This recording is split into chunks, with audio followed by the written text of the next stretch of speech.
Hello, my friends, and welcome back to another session with the older man.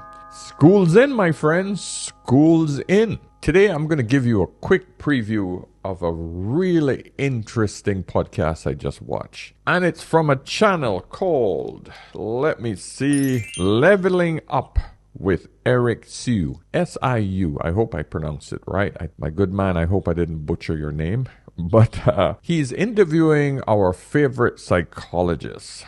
And this man needs no introduction on this channel, but I'm going to make him introduce himself. Sure. I'm a psychologist in private practice. I've worked for 8 years in the field of men's mental health in particular. So my private practice was exclusively men. I've since started a YouTube channel called Psychologist that has garnered some popularity in recent years. And I now do consultations with both men and women from all over the world on a variety of issues. Got it. And Psychologist, by the way, just some numbers on that. So how many views are you getting per month right now? About 5 million a month at this point. Yes, it's Dr. Arian Taraban. Now, listen. I like this guy simply because he approaches everything from a very practical perspective, and he breaks it down in simple, clean, easy to digest bites, right? That everybody can understand. You know, some of these psychologists, they get a little bit too deep. I love how he breaks down information. And the name of this particular podcast was Are Women Killing Relationships? Ooh. Modern Dating is Impossible. Here's the playbook with Psychologist. That's his channel. Now, so I just want to get straight into the video. This is just a small piece. This particular podcast is over an hour and a half long. I don't want to play that long, and it's not fair to these guys because I want you guys to go over there and support them as well. This is an awesome channel. But this is an interesting piece. It deals with a lot of things that I deal with on this channel, which is marriages, relationships. And it's a very specific topic I want you guys to look at. So let's just get into it. It's sometimes easier to have a relationship.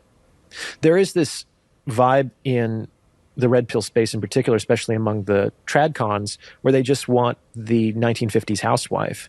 And that can be great for some people. And what does tradcon mean again? Like a traditional conservative. Got it. Yep. We'd want to go back to the wholesome way things were. Mm-hmm. And I think that might work for some people, but I do think it creates this liability.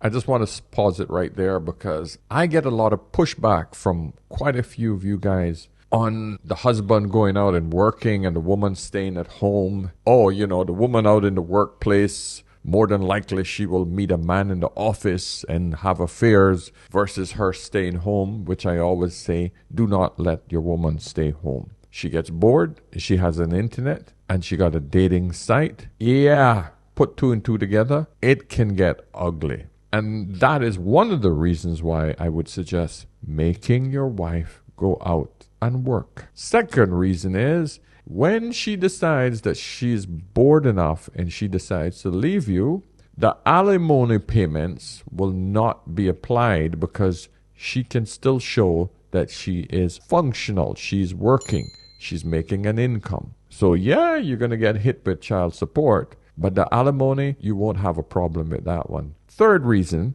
we are living in a society where it's too damn expensive to have one person working. Most average people cannot afford to function economically with a wife and 2 kids in any major city around the world at this point. Yes, if you live it out in the countryside where things are a lot cheaper, rents are cheaper, housing is cheaper, schools are cheaper, yes. But it's literally impossible to get away with that in any city, anywhere in the world at this moment. You don't need that excessive amount of pressure just to have your wife stay home and live the soft life. You throw a few pieces of clothes in the washing machine 2-3 times a week. You sweep, clean the house. All right, there goes the sweeping and cleaning. All right, so you cook 3 times a week. You batch cook. Then what do? What does she do for the rest of the day? Run after the kids? Okay, but the problem is that you guys have now employed your wife at home. It's a problem. Back in the day when women understood their role and understood the importance of a marriage, that was better Yes, that was a better plan. But in today's environment, where women know that they could just walk out on any man at any point, no fault divorce, and just take half his shit and get paid for the next 10 to 15 years, alimony, because she wasn't working during the marriage, it ain't worth the risk, my friends. No, it isn't. Let's continue with Dr. Orderwan. Sometimes it's easier to negotiate with somebody who's on more equal footing than you. So I don't know if there's a rule of thumb of how much your partner should make in order to get into, let's say, a long-term relationship with them. I think it depends on your goals. Yeah. Well, there you have it. Sorry. It depends, Brad. So truthful, but not satisfying. Sorry. Yeah. And why do you think it is that most marriages fail? Well, I think most marriages fail. Oh, this is going to be a good one for a number of reasons. One touches on something that I said earlier, which is that marriage has become too many things.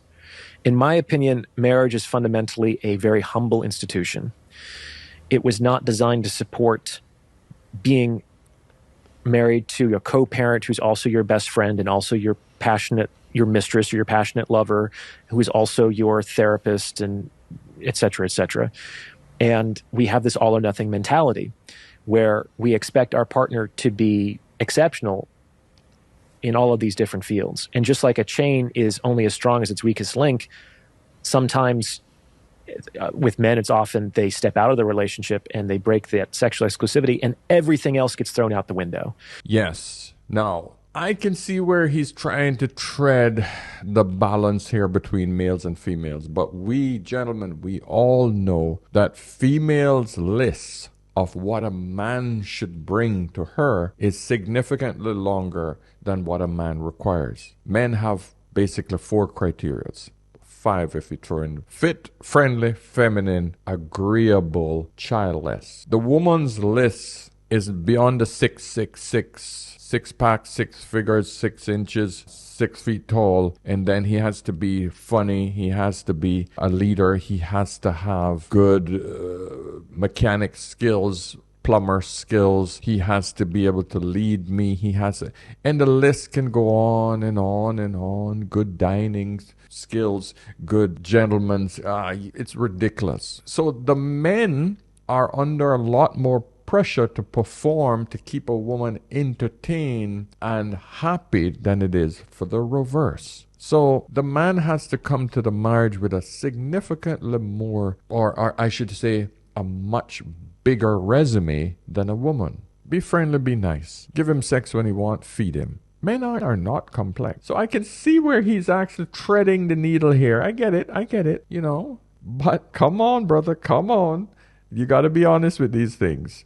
Which I think might be appropriate in some cases, but is generally not in the best interests of everyone involved. It's like, why not potentially get rid of that weak link and see if there's enough strength in the rest of the chain? So that's one reason, is that we want our partners to be too many people, and that has to do with the fact that we don't really live in communities anymore, and we don't have an extended kinship network nearby. And so it's like the nuclear family is now an entire village, and that's not something that is very sustainable.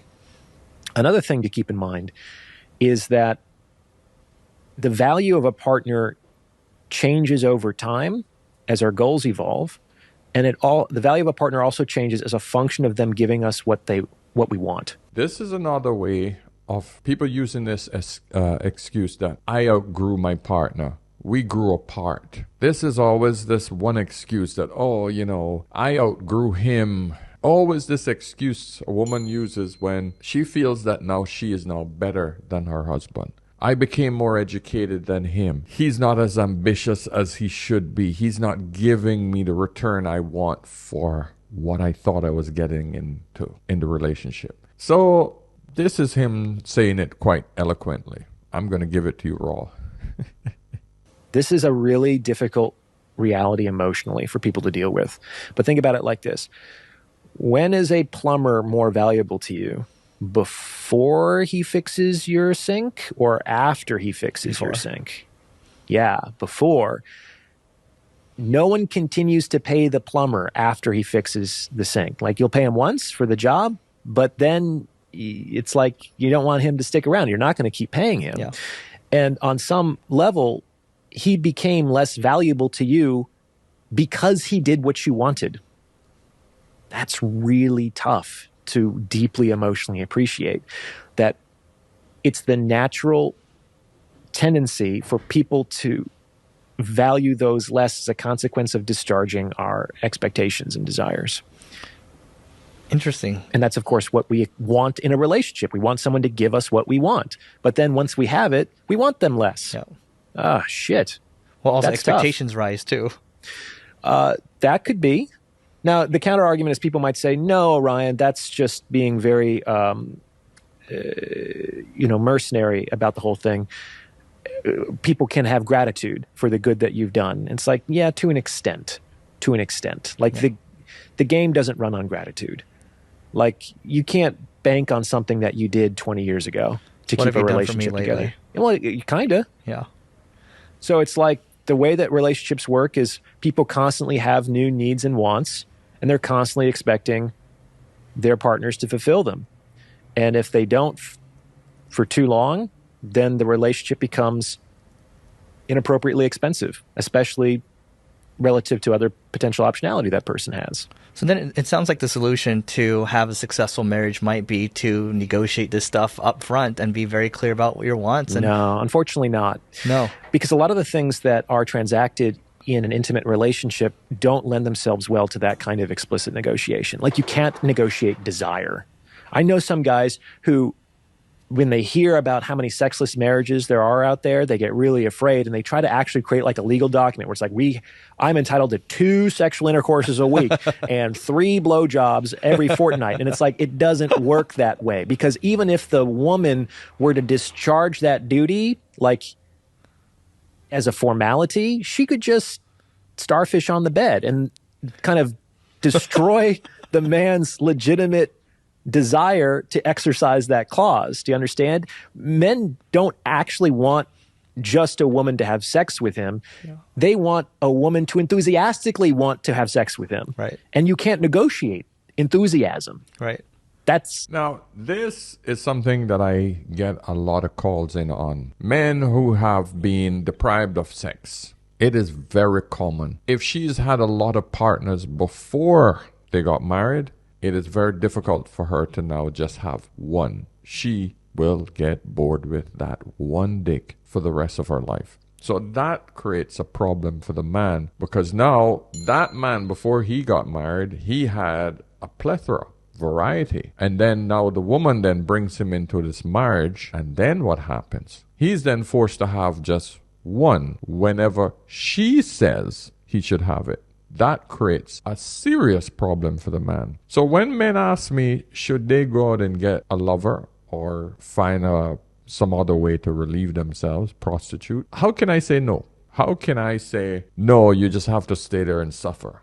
No, you can't. Because that's basically telling the man that he must stay confined to a bondage, to a life of slavery. And so many men go through this problem. Now, I'm going to get a lot of pushback from the conservatives who are not in this position, who thinks that, it is the man's right to get it, and God, and you guys are going to evoke the religious part on this whole conversation. But the reality of it is, that's now how the situation is on the ground. You got to be able to understand that men's needs are incredibly important in a relationship as well. And so when the man is suffering in one area, a point such as sex, then it manifests itself in other areas. Then what happens? The man becomes the so-called demon in the relationship. What I'm trying to conclude here, it becomes a serious problem when the negotiation for a woman to stay loyal to a man and fulfill her duties and do it with enthusiasm is difficult for the woman as well. But this is the nature of marriage. Marriage, I love how this older gentleman put marriage. He said this: the only reason to get married is because you want to be more than what you are. But we've reduced marriage to getting what you want. If you're thinking that by getting married, you will have your needs satisfied, this is not a marriage. This is not going to be pleasant. It's going to be abusive, and you might be better off without it. Like, imagine you signed a contract with your employer. One of the clauses, you have to be enthusiastic about showing up to work every day. It's like, fuck that. Yeah. That wouldn't be possible. Yeah. So that's why, unfortunately, it's very difficult to negotiate some of these things explicitly. So we're all screwed. Well, it's that you have to negotiate them inexplicitly. So one of the reasons I think that sometimes people can be rubbed the wrong way when I talk in this way is it violates a social convention of speaking about relationships in this way. We would like to pretend on some level that it's just like love and altruism and positive emotions for why people get into relationships with each other. And that's not really true. Yeah. And so you're not supposed to talk about these things so explicitly. But on some level, whether we're aware of it or not, these are the things that are operating underneath the surface. So there are ways of negotiating indirectly with subtlety and tact. And that's what's more required in an intimate relationship. What are some of those ways? Well, I talk a lot about that the fundamental game of human relationships is negotiation. And what's fascinating about this game is that no two games are the same, even if they're played by the same players. Like if we were to talk today, our conversation would be different than our talk tomorrow. You know what I'm saying? And on some level, we can't predict how this negotiation is going to go ahead of time. We just have to respond on a moment-to-moment basis to the new stimuli that are coming out as a response to what you're attempting. So you can't make like prescriptions and say, this is how you negotiate. You can't follow a script. You can't just say, use this strategy, it always works. That's a lie. Mm-hmm. Certain things will work more often than others on more people, but nothing will work on everybody all the time. And as soon as somebody figures out like kind of your game, the game changes.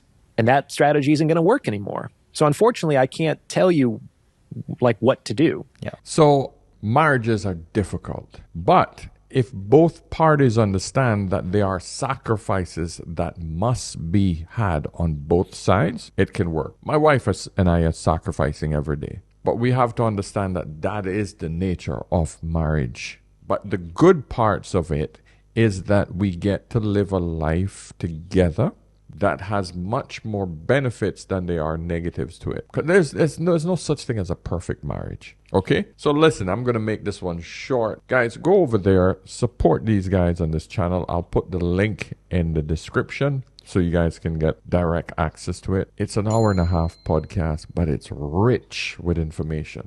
I'm going to leave it there. Subscribe, give me a thumbs up on this video if you haven't already. And if you would like to book a session with me, get me over on askanolderman.com. Okay, so until next time, remember, whenever in doubt, always ask an older man. I'll see you soon. Cheers.